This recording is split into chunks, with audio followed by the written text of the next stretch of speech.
قبیلے سے تعلق رکھتے تھے، بکتے بکاتے مدینے میں آ کے بکے، پھر نگاہ مصطفیٰ میں بک گئے صلی اللہ علیہ وسلم۔ بڑے تگڑے قبیلے سے تعلق تھا۔ یا حضرت عمر نے فرمایا میں آپ کو گورنر کا، جی جیسے آپ کا حکم ہے امیر کی بات ماننا، گورنر بن گئے۔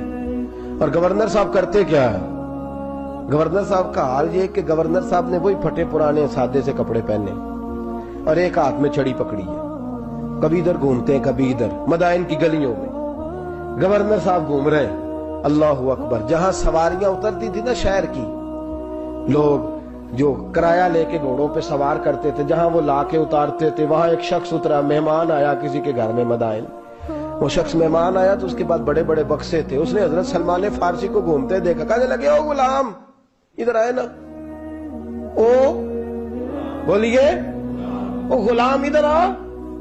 حضرت سلمان فارسی کہنے لگے جی جناب۔ کہنے لگے میرا سامان اٹھا اور فلاں گھر میں نے جانا چھوڑ کے آ۔ جرت تو کرے کوئی جرت تو کرے کونسلر صاحب کو بھی آواز دینے کی، طاقت تو کرے کوئی، ایک معمولی سپاہی کو بھی کہنے کی جو نہ سب انسپیکٹر ہے نہ وہ کسی عہدے پہ فائز ہے، صرف ایک سادہ قوم کا وہ پیر، اس کو کہہ کے تو ادھر آؤ غلام۔ بھائی گورنر کوئی کہہ دیا، گورنر صاحب نے سر کے اوپر بکسا اٹھایا ہے اور گلیوں میں گزر ہے، کہتے ہیں بھائی غلام کو رستہ دے دو، ذرا سامان وزنی ہے، ذرا غلام کو رستہ دے دو، سامان وزنی ہے، پیچھے ہٹ جاؤ، ذرا رستہ دے دو۔ شہر میں داخل ہوئے تو لوگ دوڑے آئے، کہا حضور ہمیں دے دیں۔ فرمایا نہیں، اس نے مجھے کہا ہے غلام اٹھا۔ وہ شخص شرمندہ ہو گیا، کہنے لگا حضور مجھے کب خبر تھی کہ آپ گورنر ہیں، غلطی ہو گئی، میں غلام کہہ بیٹھا۔ حضرت سلمان فارسی رو پڑے، فرمانے لگے تو میرا محسن ہے، تو نے تو مجھے میری اوقات یاد کرا دی ہے، میں غلام ہوں، میں کھجوریں بیچا کرتا تھا، میں مدینے میں نوکری کرتا تھا، تو نے اچھا کیا ہے۔ فرمایا نا تو تو میرا محسن ہے، تو نے مجھے یاد کرا دیا، میں کیا نا اب میں ہی لے کے چلوں گا۔ رستے میں جا رہے ایک شخص دوڑا آیا، کہنے لگا حضور وزنی بڑا ہے مجھے دے دیں، یہ بادشاہ ہے، فقیری ہو رہی ہے، حضور وزنی بڑا ہے مجھے دے دے میں اٹھا لیتا ہوں۔ تو حضرت سلمان فارسی فرمانے لگے پہلے وعدہ کر قیامت کے دن میرے گناہوں کا بوجھ اٹھا لے گا، وعدہ کر، تو کہے گا اللہ کے حضور کے یا اللہ سلمان کے جو پاپ ہے ان کا بوجھ میں اٹھاتا ہوں۔ کہنے لگا حضور میں تو اپنا نہیں اٹھا سکتا۔ فرمایا پیچھے ہٹ جاؤ، اگر وہاں میرا کوئی بوجھ نہیں اٹھا سکتا تو یہاں بھی کوئی نہ اٹھائے۔ حضرت سلمان فارسی رضی اللہ تعالیٰ عنہ گورنر ہے صوبے کے۔ میرے دوست ہماری یہ جو جھوٹی انا ہے نا، لوگ میرا استقبال کرے، مجھے اٹھ کے ملے، مجھے پروٹوکول دے، میرا نام جپے، میں ہوتی رہے ہر جگہ، بس مجھے ہی لوگ جانے۔ اور میرے عزیز اس دھندے سے باہر آ، نفس پرستی کی اس جنگ سے نکل آ، اپنے مزاج کی اس قلت سے نکل آ، اپنے آپ کو جو بات نہیں بھی آتی ہوتی اس میں بھی ہم دخل دے کے اپنا کوئی نہ کوئی پیغام اور جملہ ضرور بیان کرنا چاہتے ہیں۔ بھئی ہمارا بھی نام لکھ لو، ہم بھی شامل ہیں، ہمیں بھی پتہ ہے اس گورکھ دھندے کا کچھ نہ کچھ، ہمیں بھی شامل کر لو۔ یہ نفس پرستی کی جنگ ہے، اس سے نکلو۔ اگر رب کریم نے بادشاہی دی ہے تو اس میں فقیری کرو، کبھی کبھی اپنے کپڑے خود استری کر لینے چاہیے، نہیں نہ بولے آپ لوگ؟ مشکل کام بتا دیا نا میں نے، کس کے کپڑے استری کرنے کو کہا جی؟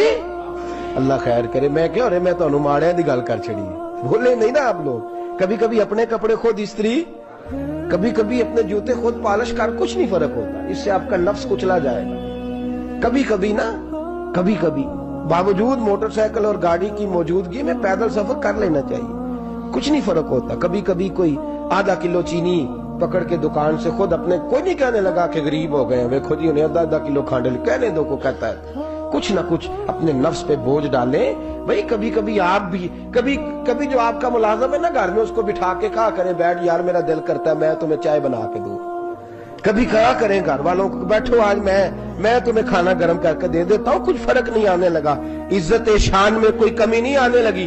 کبھی کبھی یہ کام، وہ جو گھومنے والی کرسی رکھی ہوئی ہے نا جن پہ بیٹھ کے ہم حساب کرتے ہیں، کبھی کبھی اس پہ کسی غریب کو بھی بٹھا کے دیکھیں، کچھ نہیں فرق آنے لگا۔ یہ نفس پر کچھ کوڑے برسائے تاکہ یہ کچھ سمجھدار ہو جائے۔ یہ جو ہم نے بڑی لمبی چوڑی اپنے لیے جھوٹی انا کے دروازے کھول رکھے ہیں، یہ روز ہمیں دور کر رہے ہیں۔ جو نفس پرستی کی جنگ ہوتی ہے یہ بندے کو اللہ کے دروازے سے دور لے جاتی ہے، یہ نبی پاک کی محبت دل سے نکالتی ہے، یہ ذہن کے اندر اچھی سوچ نہیں آنے دیتی۔ ذہن میں جب بھی کوئی بات آتی ہے بری آتی ہے۔ تکبر اور غرور والے جو لوگ تھے نا ان کا کبھی کچھ نہیں ہو سکا۔ جس نے کہا ہے مجھے چودھری صاحب کو، وہ بیچارہ اسی چکر میں رہا ہے، اور لوگ آگے گزر گئے ہیں، جس نے کہا مجھے سیٹھ صاحب کو وہ اسی گڑبڑ میں رہا ہے اور لوگ آگے بیت گئے ہیں۔ دنیا میں کوئی پیشہ برا نہیں۔ ملت کے جوانوں، تم نے کہا ہے نا کہ یہاں اگر ہم کسی گلی میں مزدوری کریں گے تو لوگ کہیں گے مزدور ہے، لیکن اگر یورپ میں جا کے ہم کریں گے تو کسی کو کیا پتا چلے گا؟ اور دیس اپنے دیا ولہ نالو تمبے لالا کھائیے، امی غیر ملک دے باغاں اندر میوے کھان نہ جائیے، اپنی مٹی پہ چلنے کا سلیقہ سیکھو۔ کسی کے سنگ مر مر پہ چلو گے تو پھسل جاؤ گے۔ عزیزو، ہم آج اس بادشاہی میں فقیری کے حسن سے ناش حضرت عمر فاروق رضی اللہ تعالیٰ عنہ مدینے کی گلی سے گزر رہے ہیں، امیر المومنین ہے، مدینے کی گلی سے گزر رہے ہیں۔ ایک گھر کے اندر سے بچیوں کے رونے کی آواز آئی، بچیاں رو رہی ہیں، اور بچی اپنی ماں سے کیا کہتی ہے؟ کہتی ہے اماں ابو بکر تو اب انتقال کر گئے۔ حضرت عمر کا پہلے دن ہے خلافت کا، اب ہمارا کیا بنے گا؟ ابو بکر تو وصال کر گئے۔ حضرت عمر فاروق رضی اللہ تعالیٰ عنہ نے رونے کی آواز سنی، دروازے پہ دستک دی، کہ بیٹو کیا بات ہے؟ تو بچیاں کہنے لگیں عمر ہمارے ابا جی ہماری 10-15 بکریاں ہیں، تو ہمارے والد صاحب ان کا دودھ دھو کے بیچا کرتے تھے، گزارا ہو جاتا تھا۔ جس دن ابا جی فوت ہوئے تو اس دن سے لے کر ابو بکر صدیق روز عصر کے بعد آیا کرتے تھے، ہماری بکریوں کا دودھ دھو کے دیتے تھے، کچھ ہم پیتی تھی، کچھ بیچ لیتی تھی، گزارا چلتا تھا۔ جس دن ابو بکر صدیق خلیفہ بنے تو ہم نے جا کے کہا ابو بکر اب کون دودھ دھوئے گا؟ تو سیدنا صدیق اکبر رضی اللہ تعالیٰ عنہ نے فرمایا بیٹے پہلے تو میں مرضی سے خدمت کرتا تھا، اب تو مصطفیٰ کی امت کی نوکری میری ڈیوٹی بن گئی ہے، تو میں آؤں گا۔ بچیاں رو رہی ہیں، حضرت عمر کو بتاتی ہیں، کہتی ہیں ابو بکر چلے گئے ہیں تو ہم پریشان ہیں، یتیم ہیں، لاوارث ہیں، بھائی کوئی نہیں، کون آئے گا، کون دیکھ بھال کرے گا؟ حضرت عمر فاروق گھٹنوں کے بل زمین پہ بیٹھ گئے، ان چھوٹی چھوٹی بچیوں کو سینے سے لگایا، فرمانے لگے میں ابو بکر کا کیا کروں، میرے لیے رستے بڑے مشکل کر گیا ہے، میں اس کے کس بادشاہ وقت ہو کے وہ غریبوں کے گھروں میں آ کے ان کی بکریوں کا دودھ بھی دوتا تھا، امیر المومنین ہو کے یہ رنگ بھی تھا۔ پر میں بیٹیوں فکر نہ کرنا، جب تک عمر زندہ رہے گا، عمر آتا رہے گا، یہ نوکری کرتا رہے گا۔ کوئی دن بیتے تو حضرت عمر فاروق کو یاد آیا، اوہو مدینے میں ایک بوڑھی اماں بھی رہتی ہے جس کا کوئی گھر کا کام کرنے والا نہیں، اور جس بی بی کا کوئی بال بچہ نہیں، اور آنکھوں سے بھی وہ نابینی ہے۔ حضرت ابو بکر صدیق رات کے سناٹے میں جایا کرتے تھے، اس کے گھر میں جھاڑو دیتے تھے۔ یہ بادشاہ ہے، اس کی فقیری کا رنگ دیکھو، اس کو کنویں سے پانی بھر کے لا کے دیتے تھے۔ اور یہ لفظ آپ سنیں گے تو حیران ہو جائیں گے، اس بوڑھی اماں کے لیے نا ایک کونے میں گھر میں دور بار شیر میں ایک جگہ کھود دی تھی جہاں وہ بی بی پخانہ اور پیشاب کرتی تھی۔ امیر المومنین حضرت ابو بکر صدیق رات کو جاتے تھے اور اس کا وہ پخانہ وہاں سے اٹھا کے باہر پھینک کے آیا کرتے تھے۔ اس عورت نے پیغام بھیجا کہ عمر سے کہو میری بھی ڈیوٹیاں تو نہیں سر انجام دینی ہیں۔ عمر فاروق ساری رات کام کرتے، سناٹا گہرا ہوتا تو جھاڑو دبایا ہے بغل میں، اور عمر فاروق نکلے ہوئے، اس بی بی کے گھر میں جھاڑو دیا جا رہا ہے۔ حضرت انس بن مالک فرماتے ہیں میں نے آخری عمر میں بھی اس بوڑھے عمر کو دیکھا ہے، اس بڑھاپے میں بھی میں نے اس شخص کو دیکھا ہے کہ جب وجود کمزور ہو گیا، داڑھی سفید ہو گئی، لیکن پھر بھی اس کا انداز نہیں بدلا۔ اس نے ساری زندگی بادشاہی میں فقیری کر کے گزار دی، یہ پھر بھی کسی کے گھر میں جھاڑو دیتا ہے، کسی کی بکریوں کا دودھ دھوتا ہے، یہ کسی غریب میرے دوست یہ۔ اور جب سیدنا فاروق اعظم رضی اللہ تعالیٰ میں خطبہ دینے بیٹھتے ہیں تو کپڑے پھٹے ہیں، پیبند لگے ہیں، مزاج سادہ ہے، بڑا مال آیا ہے، بڑا مال، لیکن تقسیم کر دیا، اور یہی انداز آگے اپنے گورنروں کو دیا۔ حضرت سعید بن عامر رضی اللہ تعالیٰ عنہ آپ کے گورنر ہیں، حمص کے گورنر ہیں۔ جب لسٹ آئی نا غریبوں کی، حضرت عمر نے کہا کہ حمص کے جتنے غریب لوگ ہیں ان کی لسٹ بنا کے بھیجو، ان کو چندہ لگانا ہے۔ تو 17ویں 18ویں نمبر پر حضرت سعید بن عامر کا نام بھی آ گیا، گورنر صاحب کا۔ تو حضرت عمر نے سوچا شاید کوئی اور سعید بن عامر ہے، فرمانے لگے یہ کون ہے؟ جس کی ڈیوٹی لگائی تھی اس سے کہنے لگے یہ سعید کون ہے؟ تو کہا حضرت جی ہمارے صوبے کا گورنر۔ تو فرمایا اس کی لسٹ فقیروں میں؟ فرمانے لگے پتہ نہیں آپ نے کیا رنگ بھر کے بھیجا ہے، مہینہ مہینہ یہ شخص درختوں کے پتے کھا کے گزارا کر دیتا، کہ یہ میں فرشتوں کی کہانیاں نہیں سنا رہا آپ کو، میں آپ کو جنات کی یا عالم بالا کی باتیں نہیں، اس دھرتی پہ بسنے والے، اس دھرتی پہ وقت گزارنے والے میرے رسول پاک کے تیار کردہ ہیرو کی باتیں عرض کر رہا ہوں۔ حضرت عمر گئے ایک دفعہ، کہا مجھے بتاؤ تمہارا گورنر کیسا ہے؟ تو ہمس کے لوگ کہنے لگے ہمیں اپنے گورنر سے 4 شکایتیں۔ کون کون سی؟ کہ پہلی بات تو یہ ہے کہ گورنر صاحب کو چاہیے فجر کے وقت آئیں، یہ سورج نکل آتا ہے تو باہر آتے ہیں گھر سے، سورج نکل آتا ہے تو آپ کہہ کے تو دیکھیں کسی معمولی سرکاری ملازم سے بھی، پھر آپ دیکھیے آپ کا کیا بنتا ہے۔ کہا یہ سورج نکلتے وقت آتے ہیں۔ دوسری شکایت یہ ہے کہ دن کو ملتے ہیں رات کو نہیں ملتے۔ تیسری شکایت یہ ہے کہ مہینے میں ایک دن ملتے ہی نہیں گورنر صاحب۔ چوتھی شکایت ہے کہ روتے ہیں کبھی کبھی، اتنا روتے ہیں کہ بے ہوش ہو جاتے ہیں۔ حضرت فاروق اعظم نے کھڑا کر لیا، فرمایا صحیح تیری شکایات آئی ہیں۔ کہ حضور حکم؟ فرمایا سنا ہے، پہلے تو فجر کے وقت آ جاتا تھا لوگوں کے مسائل سننے، اب تو سورج نکلتے وقت آتا ہے۔ کہ حضور بیوی بیمار ہو گئی ہے اور گھر میں نوکر تو ہے کوئی نہیں، تو میں سویرے اٹھتا ہوں تو پہلے ناشتہ بناتا ہوں، بچوں کو کھلاتا ہوں۔ اس عورت نے 35 سال میرے ساتھ وفا کی ہے، اب چارپائی پہ ہے تو میں اس کے منہ میں لقمے ڈالتا ہوں۔ کہا اسے کھانا کھلا کے جب وہ دعا دیتی ہے تو پھر نکلتا ہوں۔ تو کہا سنا ہے تو ہفتے میں ایک دن ملتا ہی نہیں، مہینے میں۔ کہنے لگے حضرت جی جب مدینے سے آیا تھا تو ایک کرتا اور ایک تامت ساتھ لایا تھا، مجھے آج 2.5 سال ہو گئے ہیں، میں نیا لباس نہیں خرید پایا۔ میں نے عرض کی میں اس دھرتی پہ بسنے والے لوگوں کی داستان سنا رہا ہوں۔ کہا میں اپنی تامت دھو کر خشک ہونے کو ڈال دیتا ہوں، اسے آدھا دن لگ جاتا ہے، خشک ہوتی ہے تو تامت پہن کے قمیض دھو لیتا ہوں اور پھر قمیض ڈال دیتا ہوں۔ حضرت جی سارا دن بیت جاتا ہے تو باہر نہیں آ پاتا۔ حضرت عمر فاروق کی گردن جھک گئی۔ کہا سنا ہے تو رات کو ملتا ہی نہیں۔ یہ لفظ کہے تو حضرت سعید بن عمر کہنے لگے یہ میرا راز تھا، آپ میرے امیر نہ ہوتے تو کبھی فاش نہ کرتا، دن میں نے بندوں کے لیے رکھا ہے، رات اپنے رب کے لیے رکھی ہوئی ہے۔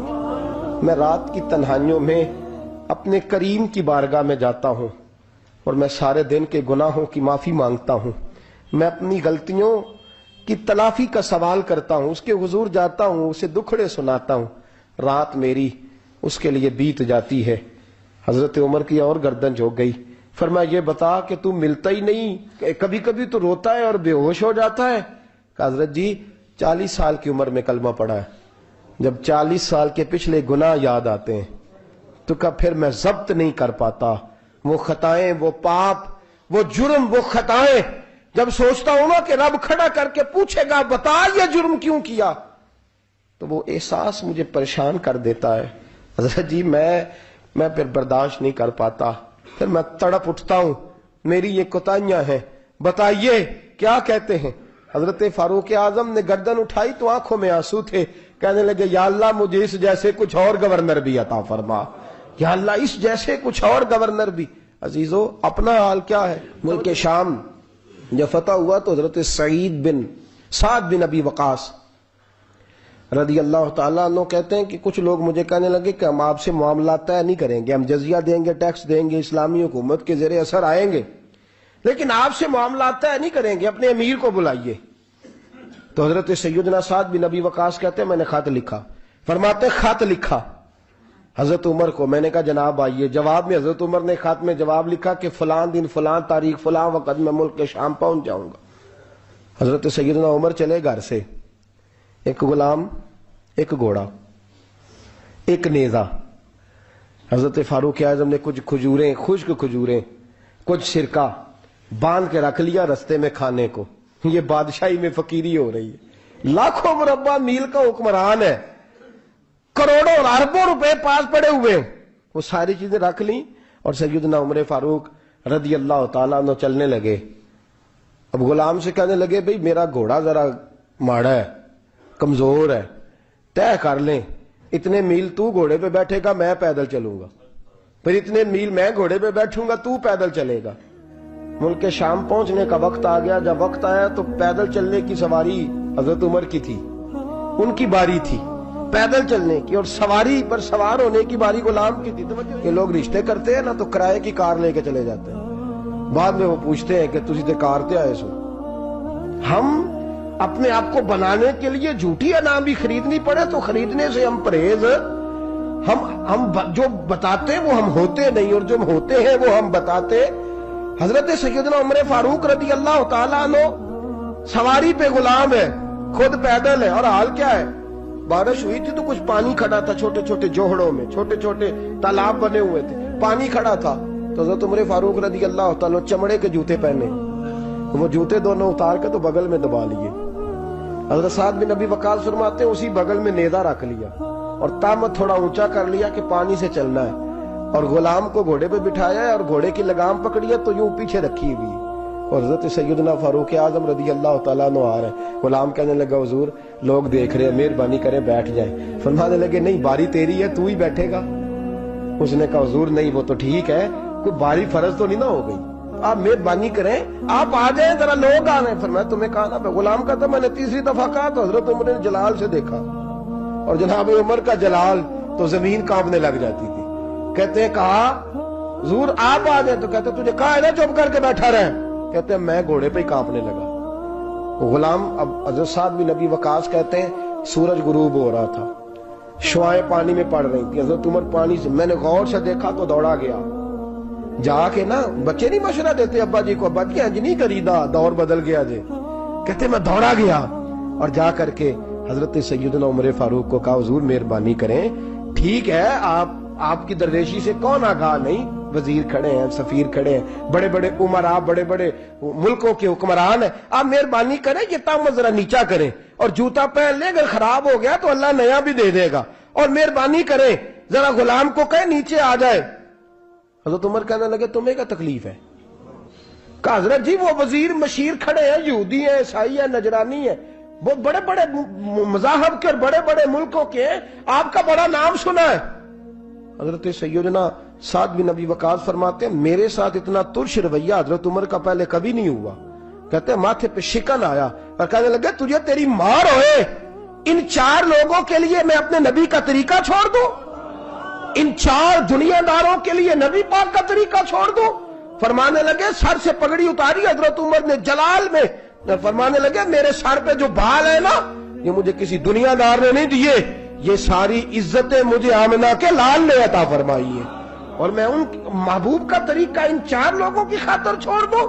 فرمایا قرآن کہتا ہے ان اللہ یامر بالعدل والاحسان، جب میں نے خود عدل کا تقاضا یہ رکھا ہے کہ کبھی وہ بیٹھے گا کبھی میں بیٹھوں گا، باری یوز کیا تو میں کیسے بیٹھ جاؤں؟ حضرت سعد بن ابی وقاص فرماتے ہیں اسی درویشی میں سلام اس پر کہ جس نے بادشاہی میں فقیری کی، کہتے ہیں اسی درویشی میں حضرت عمر پہنچے تو جو پہلے ڈرا کرتے تھے جب حضرت عمر آئے تو انہیں کامتے بھی دیکھا، روب اور بڑھ گیا، ان کے دلوں کے اندر حضرت عمر کا دبدبا اور بڑھ گیا، اور میرے کانوں میں کہنے لگے سعد پہلے سنا تھا لیکن دنیا سچی کہتی ہے جو حال محمد اور محمد کے غلاموں کا ہے صلی اللہ علیہ وہ دنیا میں دوسرا کوئی حاصل کر سکتا؟ یہ دعا کرتا ہوں مالک کریم کے حضور جو کچھ میں نے عرض کیا اللہ اپنی بارگاہ میں مقبول فرمائے، دوران گفتگو جہاں ہم بھول گئے اللہ ہم سے درگزر فرمائے، آخر دعوانا